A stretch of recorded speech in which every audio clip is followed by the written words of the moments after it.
ठीक है बेटे, देखो आज हम स्टार्ट कर रहे हैं 11th का लास्ट यूनिट, यूनिट 5 है आपका ये।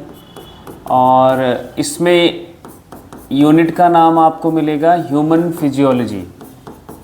और ह्यूमन फिजियोलॉजी में हमें पढ़ना क्या है वो आपको पहले पता होगा, तो आगे हम चलेंगे। पहला चैप्टर आपका यही है, breathing and exchange of gases. इसके पहले एक और चैप्टर हुआ करता था, डाइजेशन, है ना, वो अब नहीं है। अब इसके बाद आपको पढ़ना है सर्कुलेटरी सिस्टम, फिर उसके बाद पढ़ना है एक्सक्रीटरी, फिर पढ़ना है नर्वस सिस्टम, एंड लास्ट जो आपको पढ़ना है एंडोक्राइन सिस्टम। तो ये फिजियोलॉजी में ये 4-5 चैप्टर पढ़ने हैं। और पहला चैप्टर जो है आपका breathing and exchange of gases, इसको हम आज स्टार्ट करेंगे और इसमें देखेंगे कि ये क्या है एक्चुअली ये चैप्टर। देखो, इस ब्रीदिंग वर्ड को हमने कई बार सुना हुआ है। ब्रीदिंग का मतलब क्या है? ब्रीदिंग का मतलब क्या होता है? Inhalation and exhalation. आप एयर इनहेल करो और एक्सहेल करना, that is the breathing. And उसके साथ साथ हमें पढ़ना है कि exchange of gases. Exchange of gases का मतलब क्या हुआ कि कोई गैस हायर पार्शियल प्रेशर से लोअर पार्शियल प्रेशर की तरफ मूव करना, and again just vice versa. कोई गैस आपकी, मान लो कि हमने ऐसे मान लिया कि ऑक्सीजन इस कंडीशन में ज़्यादा है, यहाँ ऑक्सीजन का पार्शियल प्रेशर ज़्यादा है, यहाँ CO2 का पार्शियल प्रेशर ज़्यादा है और ऑक्सीजन का पार्शियल प्रेशर कम है। तो ऑक्सीजन, और इधर हमने माना कि CO2 का पार्शियल प्रेशर कम है, तो ऑक्सीजन इस डायरेक्शन से इस डायरेक्शन में जाएगी। ये बीच में कोई हमने, अभी हम नाम नहीं दे रहे हैं कि क्या क्या स्ट्रक्चर्स हैं। अब पार्शियल प्रेशर CO2 का यहाँ ज़्यादा है, यहाँ कम है, तो CO2 इस स्पेस से इस स्पेस में आएगी। That is a exchange of gases.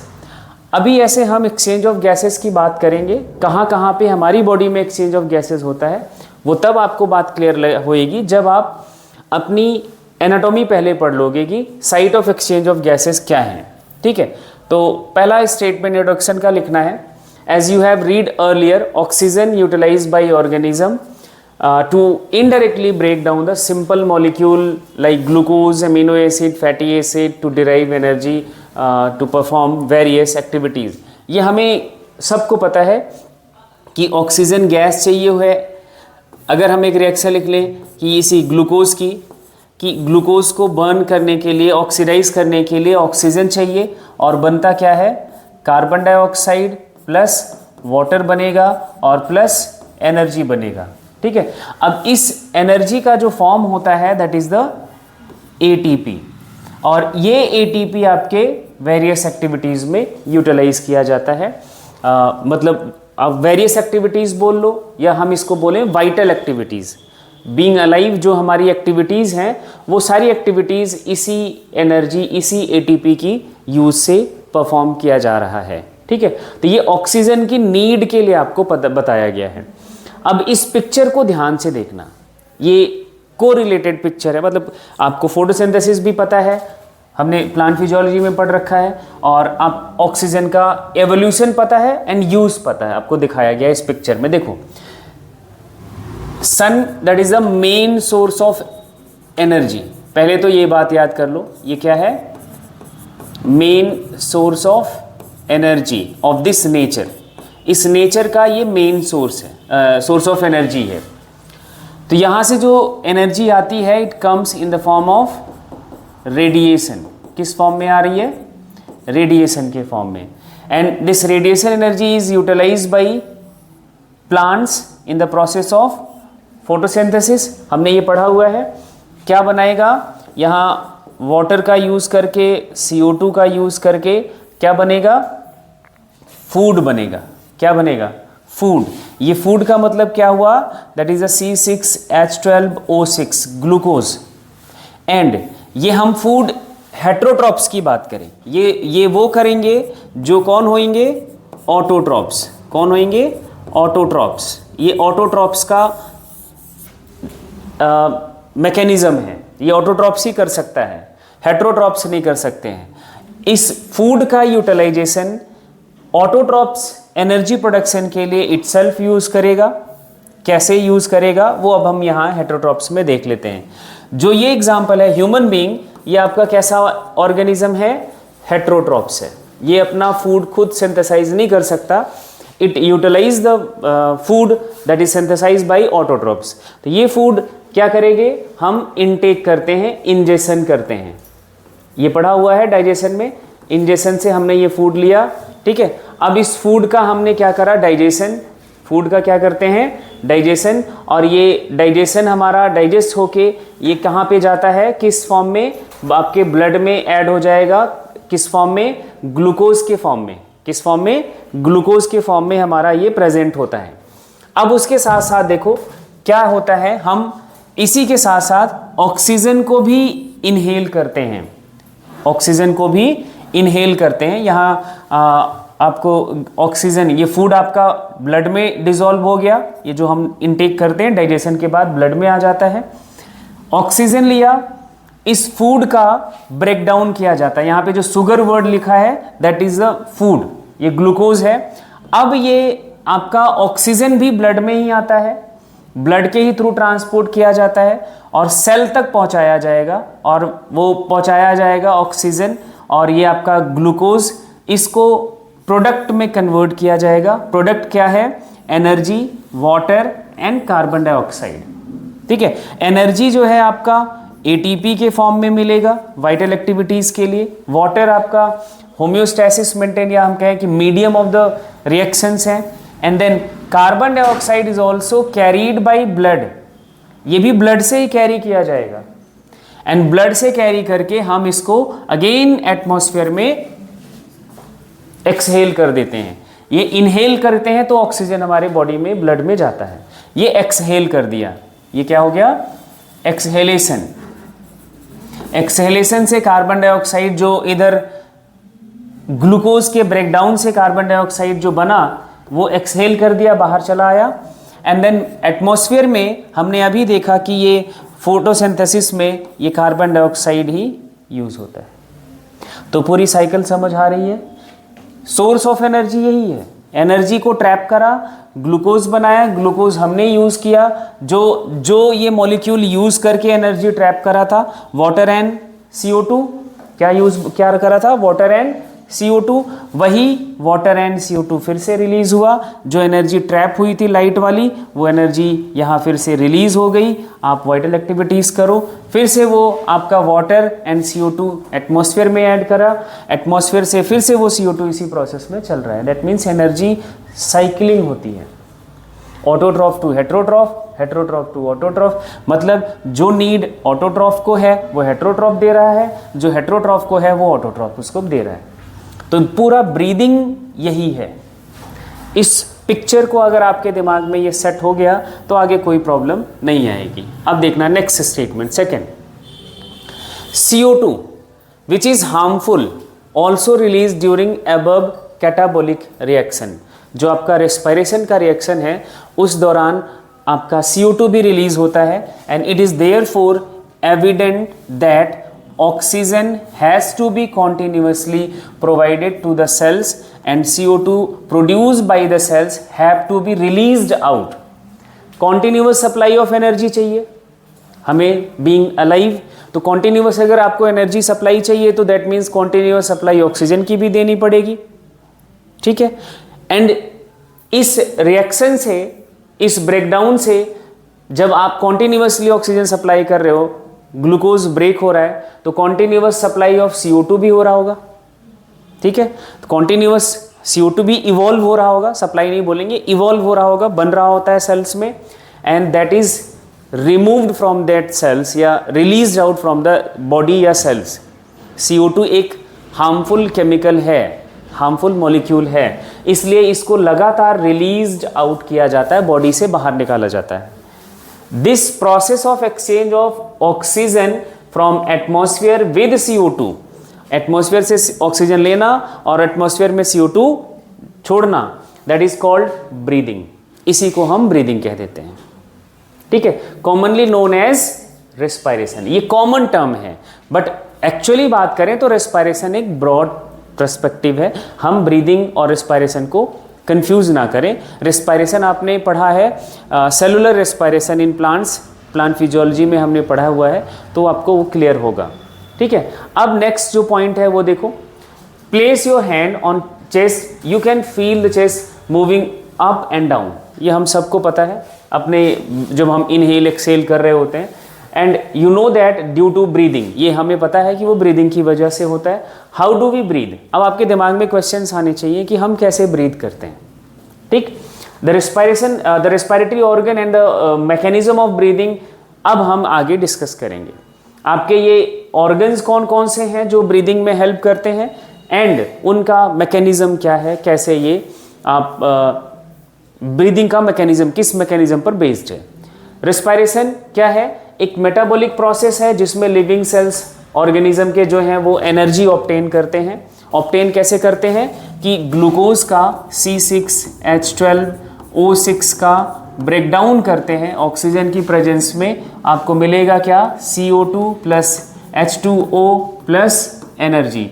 Balance करने की बात आएगी तो यहाँ पे आप लगाओगे 6, इधर 6 और ये भी 6H2O का मॉलिक्यूल बनेगा, और ये एनर्जी जो होगा वो ATP के फॉर्म में बनता है। ठीक है, कितने ATP बनते हैं ग्लूकोज के एक मॉलिक्यूल से वो आपको पता है, हमने सारा कुछ डिस्कस कर रखा है। कितने? 36 या फिर 38, जब अगर ये कंप्लीट ऑक्सीडेशन होता है तो। अगर यही इनकम्प्लीट ऑक्सीडेशन होगा तो सिर्फ 2 ATP बनता है। ठीक है, ये हमने प्लांट फिजियोलॉजी वाले चैप्टर में पढ़ा था। ठीक है, and by taking oxygen and liberating CO2 from the oxidation of complex organic substances. अब ये ऑर्गेनिक सब्सटेंसेस हमने यहाँ पे ग्लूकोज का नाम लिखा हुआ है, ये रेस्पिरेटरी सबस्ट्रेट आपने पढ़े थे, याद हो रहा है? रेस्पिरेटरी सबस्ट्रेट कार्बोहाइड्रेट भी हो सकता है, प्रोटीन भी हो सकता है, फैट भी हो सकता है, कुछ ऑर्गेनिक एसिड्स भी हो सकते हैं, है ना? ये सारे रेस्पिरेटरी सबस्ट्रेट्स होते हैं। बट मेजर या मेन जो रेस्पिरेटरी सबस्ट्रेट है दैट इज अ कार्बोहाइड्रेट, बोले तो ग्लूकोज। तो इसलिए हम ये ग्लूकोज के साथ ये रिएक्शन बार बार लिखेंगे। ब्रीदिंग की बात करें तो ये जो हम रेस्पिरेशन की बात कर रहे हैं that is a cellular respiration, that is a chemical change, ये केमिकल चेंज है। जब हम ब्रीदिंग की बात करते हैं तो there is a no any chemical change, that is a physical process.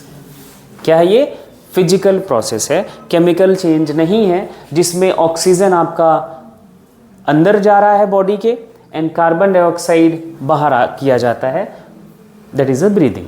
ठीक है, अब देखो, अब पहले हम रेस्पिरेशन और इसमें ब्रीदिंग में डिफरेंस देखते हैं। हम रेस्पिरेटरी ऑर्गन्स की बात करेंगे अलग अलग ऑर्गेनिजम्स में। एक ओवरव्यू है कि क्या रेस्पिरेटरी ऑर्गन जैसा ह्यूमन बीइंग के पास है वो सबके पास वैसा ही है या फिर और भी कुछ ऑर्गन्स हैं। तो आप बिल्कुल ऑब्वियसली जब डाइवर्सिटी और एनिमल्स में है, ऑर्गेनिजम्स में है, तो नेचुरल सी बात है कि ऑर्गन्स में भी होगा। कुछ ऑर्गेनिज्म बहुत सिंपल हैं, कुछ बड़े कॉम्प्लेक्स हैं, जस्ट लाइक अस। तो हमारे पास एक इवॉल्व ऑर्गन रेस्पिरेटरी ऑर्गन है, जो सिंपल ऑर्गेनिज्म है, जैसे ये आपके सामने हैं 2 ऑर्गेनिज्म, ये भी एनिमल्स हैं, हाइड्रा है ना एंड साइकॉन। तो ये आपके इनके पास बड़ा सिंपल सा ऑर्गन है, ऑर्गन ही नहीं है एक्चुअली बात करें तो, ये बॉडी सरफेस से ऑक्सीजन का एक्सचेंज कर लेता है। ठीक है, तो मैकेनिज्म ऑफ ब्रीदिंग वेरी करता है डिफरेंट ग्रुप्स ऑफ एनिमल्स में एंड डिपेंड करता है किस बात पर। ये बड़ा अच्छा सवाल होता है, it depends on habitat, habitat पर, नेचुरल होम क्या है उस एनिमल का, इस बात पर डिपेंड करता है। एंड लेवल ऑफ ऑर्गेनाइजेशन, किस लेवल का ऑर्गेनाइजेशन है, इस बात पर डिपेंड करता है। राउटर ने आपके साथ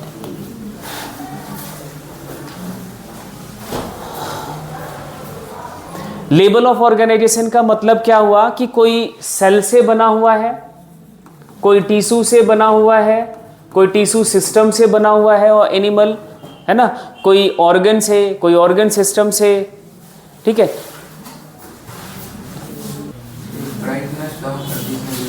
ठीक, तो टिश्यू या टिश्यू सिस्टम, ऑर्गन सिस्टम किस लेवल का ऑर्गेनाइजेशन है, इस बात पर डिपेंड करता है कि उस एनिमल में कैसा रेस्पिरेटरी ऑर्गन होगा। देखो, जैसे कुछ एग्जांपल यहाँ पे लेके हम समझते हैं। जो लोअर इन्वर्टिब्रेट्स हैं, जैसे स्पंजेस, पोरीफेरेंस की बात करें या सिलेंट्रेट्स की बात करें, फ्लैटवॉर्म्स की बात करें, इनका ऑक्सीजन एंड CO2 जो एक्सचेंज है वो सिंपल डिफ्यूजन से हो जाता है, वो भी बॉडी सरफेस से, कोई ऑर्गन ही नहीं है। कंप्लीट बॉडी का जो उनका सरफेस है उधर से ही ऑक्सीजन एंड कार्बन डाइऑक्साइड का एक्सचेंज हो जाता है, कोई ऑर्गन ही नहीं है। क्योंकि ये बड़े सिंपल से ऑर्गेनिज्म हैं। जैसे ये स्पंजेस हैं, ये हाइड्रा है, सिलेंट्रेट है ना। अब अर्थवॉर्म का नाम दिया है, थोड़ा सा उससे इवॉल्व एनिमल है। अर्थवॉर्म के पास मोइस्ट क्यूटिकल प्रेजेंट होता है। उनकी बॉडी के ऊपर एक देखा होगा बड़ा स्लीपरी सा लेयर होता है ना, उसके थ्रू वो एटमॉस्फेयर से, बॉडी सरफेस से ही ऑक्सीजन एंड कार्बन डाइऑक्साइड का एक्सचेंज कर लेता है। कुछ एनिलीड्स के पास गिल्स हैं, एनिलीड्स के पास, कुछ के पास ऐसे आपको गिल्स देखने को मिलेंगे। और हायर एनिमल्स की तरफ आए, इंसेक्ट्स के पास क्या है, ट्यूब्स हैं, जैसे हम बोलते हैं ट्रैकियल ट्यूब्स। पूरे बॉडी के सरफेस पर, जैसे ये इंसेक्ट्स हैं, इनके बॉडी के सरफेस पर छोटे छोटे पोर्स होते हैं और बॉडी में ऐसे ट्यूबुलर स्ट्रक्चर पूरे बॉडी में स्प्रेड होता है। और इधर से एक ऑक्सीजन का और CO2 का एक्सचेंज इनका चल रहा होता है। इस ट्यूबुलर पाइपलाइन को बोला जाता है ट्रैकियल सिस्टम या ट्रैकियल ट्यूब, है ना। इससे ये एटमॉस्फेयर से carbon dioxide and CO2 oxygen का ये एक्सचेंज कर लेते हैं। ऑर्थ्रोपोड्स की बात करें तो इनके पास डिफरेंट टाइप के रेस्पिरेटरी ऑर्गन्स हैं, जैसे ये आपका झींगा मछली, प्राण जो है, इनके पास गिल्स है। ये किंग क्रैब के पास बुक गिल्स हैं, थोड़े इवॉल्व गिल्स ही होते हैं। बुक लंग्स होते हैं किसके पास, स्कॉर्पियन के पास, है ना। ये ट्रैकियल सिस्टम होता है कॉकरोच के पास। तो ये आपको इनके जो एग्जाम्पल हैं, पिक्चर हैं, इस पे क्वेश्चन सब पे बने हुए हैं, है ना। तो स्पेशल वैस्कुलराइज ट्यूबुलर स्ट्रक्चर है, जिसे हम गिल्स या ब्रैंकियल रेस्पिरेशन बोलेंगे। अब ये आपको वर्ड ध्यान रखना है, जब कोई ऑर्गेनिज्म गिल से रेस्पायर करता है that is termed as branchial respiration. And ये उन ऑर्गेनिजम्स में मिलता है जो एक्वेटिक हैं, जो कहाँ पे रहते हैं, पानी में जो ऑर्गेनिजम्स रहते हैं उनमें gills as a respiratory organ है। एंड लंग्स से जब रेस्पिरेशन कोई ऑर्गेनिज्म कर रहा है तो उसको हम बोलेंगे पल्मोनरी रेस्पिरेशन। और ये टेरेस्ट्रियल हैबिटेट के लिए ये ऑर्गन है। टेरेस्ट्रियल हैबिटेट पे जो रहता है ऑर्गेनिज्म, उनमें ये organ as a respiratory organ देखने को मिलेगा। वर्टिब्रेट्स में देखें, देखो अब ये वर्टिब्रेट्स की बात आ गई है, जो इवॉल्व सबसे एनिमल्स हैं। फिशेज गिल से रेस्पायर करती हैं। एम्फीबियंस अभी जस्ट हमने पढ़ा है, ये भी आपके क्या, किससे, लंग से, स्किन से, बकल कैविटी से। रेप्टाइल्स, बर्ड्स और मैमल्स ये सब लंग्स का यूज करते हैं फॉर द रेस्पायरेशन। एम्फीबियंस में जैसे फ्रॉग में हमने देखा था, ये क्यूटेनियस रेस्पायरेशन भी होता है। अब रेस्पायरेशन के देखो ऑर्गन के बेसिस पर आपके पास नाम क्या है, पल्मोनरी रेस्पायरेशन जब लंग से होता है, ब्रैकियल रेस्पायरेशन जब गिल से होता है, क्यूटेनियस रेस्पायरेशन जब skin as a respiratory organ है। तो इन टर्म्स पे आपको ध्यान में ये ध्यान रखना है। यहाँ पे आपको ये ट्रैकियल सिस्टम दिखाया गया है इंसेक्ट्स का, ग्रासहोपर की बॉडी है और इन पे ये ट्रैकियल सिस्टम दिखाया गया है। Spiracles are that openings through which they exchange the oxygen and carbon dioxide from the atmosphere, and ये पूरा ट्यूबुलर सिस्टम ऐसे इनकी बॉडी में फैला हुआ होता है, ठीक है। एंड यहाँ पे देखो यही बात लिखा है, what is the site of gases exchange in an insects. ये बड़ा इंपॉर्टेंट सवाल है, इसको ध्यान से देख लो। इंसेक्ट्स में गैसेस एक्सचेंज एक नेटवर्क ऑफ ट्यूब है जिसे हम बोलते हैं ट्रैकियल सिस्टम है। एंड ये जस्ट इनके छोटे छोटे पोर्स होते हैं बॉडी के सरफेसेस पर, जिसे हम बोलेंगे क्या, स्पाइरेकल्स। ऑक्सीजन रिच एयर इसी स्पाइरेकल से एंटर करेगी एंड ट्यूब्स के थ्रू पूरे बॉडी में स्प्रेड होती है। एंड ब्लड सप्लाई उसके चारों तरफ होता है, तो ब्लड से CO2 इन ट्यूब्स में आ जाएगा और इन ट्यूब्स में जो ऑक्सीजन है वो ब्लड में चला जाएगा, फिर वो ब्लड इनका सर्कुलेट होता रहता है। ये इनके और इनकी बॉडी में गैसेस एक्सचेंज का तरीका है, मैकेनिज्म है। अब यहाँ पे पूरा लिस्ट है एक रेस्पिरेटरी ऑर्गन्स का, किस ऑर्गेनिज्म के पास कौन से रेस्पिरेटरी ऑर्गन है। जैसे देखो प्रोटोजोआ की बात करें, पोरीफेरा की बात करें, सिलेंट्रेटा, स्टीनोफोरा, प्लेटीहेल्मिन्स, एस्केहेल्मिन तक, इन सब के पास कोई रेस्पिरेटरी ऑर्गन नहीं है। ये जनरल बॉडी सरफेस से अपना गैसेस एक्सचेंज कर रहा है, ब्रीदिंग कर रहा है। सबका रेस्पिरेटरी ऑर्गन क्या है, जनरल बॉडी सरफेस। फिर आ जाओ, एनीलिडा के पास मॉइस्ट स्किन है। इंसेक्ट्स के पास आपने ट्रैकिया देखा, और क्या देखा, बुक गिल्स देखा, बुक लंग्स देखे इंसेक्ट्स में, अलग अलग इंसेक्ट्स में आपने देखे। एक ये है स्पाइडर, इनके पास बुक लंग्स हैं, ये भी इंसेक्ट ही हैं। मोलस्क के पास गिल्स होता है या टिनिडिया इनको बोलते हैं, इनके गिल्स को टिनिडिया बोला जाता है। इकाइनोडर्मेटा के पास वही जनरल बॉडी सरफेस जो लोअर एनिमल्स में है, ठीक है। एंड फिशेस के पास गिल्स, टैडपोल के पास गिल्स, ये फ्रॉग का लार्वा है, ठीक है। फ्रॉग के पास स्किन है, लंग्स है, बकोफेरेंजियल कैविटी है। रेप्टाइल्स के पास लंग्स, बर्ड्स के पास लंग्स, मैमल्स के पास लंग्स। तो इनके सबके रेस्पिरेटरी ऑर्गन, मतलब आपको ये जो चार्ट है ये देख के इस बात का तो प्रूफ मिल गया कि there is a diversity in respiratory organ. Respiratory organ में भी बहुत डाइवर्सिटी है। एनिमल्स में डाइवर्सिटी है तो obviously there is a diversity in respiratory organ. इन क्वेश्चंस को देखो और बताओ, आंसर के साथ है वैसे तो आप, बट अंदाज़ा लगा सकते हो। Site of gases exchange of किसमें, टैडपोल लार्वा, तो क्या बोलोगे, गिल्स, क्योंकि ये कंप्लीटली एक्वेटिक होता है। रेस्पिरेटरी ऑर्गन इंसेक्ट्स का तो ट्रैकिया, और ऑप्शन में देखोगे तो यहाँ पे ट्रैकियल ट्री होना चाहिए या ट्रैकियल सिस्टम होना चाहिए। बुक लंग्स भी हो सकता है बट इंसेक्ट वर्ड नहीं लिखा जाएगा, फिर यहाँ पे आपका नाम लिखा जाएगा उस इंसेक्ट का, किसका, स्कॉर्पियन जैसे, ठीक है। एंड आगे रेस्पायरेशन थ्रू स्किन, क्या बोलोगे, क्यूटेनियस रेस्पायरेशन। तो इस सिंपल तरीके से इस तरह से क्वेश्चन बनते हैं। अब आ जाओ ह्यूमन रेस्पिरेटरी सिस्टम। ये तो हमने ओवरऑल एनिमल्स की बात करी है, अब हम बात करेंगे ह्यूमन